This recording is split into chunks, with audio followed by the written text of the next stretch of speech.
வணக்கம். நீங்க ஒரு பிசினஸ் பண்றீங்களா? அப்போ உங்க ஜிஎஸ்டி இன்வாய்ஸ் நம்பர சும்மா ஒரு நம்பர்னு மட்டும் நினைச்சிடாதீங்க. அது உங்க கம்பெனியோட ஃபினான்ஷியல் ஹெல்த்துக்கும் சட்ட ரீதியான பாதுகாப்புக்கும் ரொம்ப முக்கியமான ஒரு அஸ்திவாரம். இதுல ஒரு சின்ன தப்பு நடந்தா கூட அது பெரிய பிரச்சனையில கொண்டு போய் விட்டுடும். சோ இன்னைக்கு உங்க இன்வாய்ஸ் சிஸ்டத்தை எப்படி பக்காவா தப்பே இல்லாம மாத்துறதுன்னு நம்ம பார்க்க போறோம். இந்த கேள்வி ரொம்ப முக்கியம். உண்மைய சொல்லணும்னா, நாம எல்லாருமே நம்மள நாம கேட்டுக்க வேண்டிய கேள்வி இது. இன்வாய்ஸ் நம்பர கரெக்ட்டா மெயின்டெயின் பண்றது எவ்ளோ முக்கியம்னு நெறைய பேரு கண்டுக்கிறதே இல்ல. ஆனா ஒரு ஆடிட் வரும்போது பாருங்க, இந்த சின்ன நம்பர்ல வர குழப்பம் நமக்கு எவ்ளோ பெரிய தலைவலியா மாறும்னா அப்போதான் புரியும். சரி, அப்போ இதை எப்படி சரி பண்றது? வாங்க இன்னைக்கு நாம ஸ்டெப் பை ஸ்டெப்பா பார்க்கலாம்.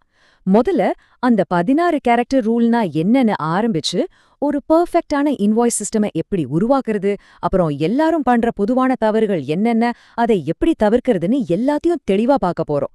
ரெடியா? வாங்க ஆரம்பிக்கலாம்.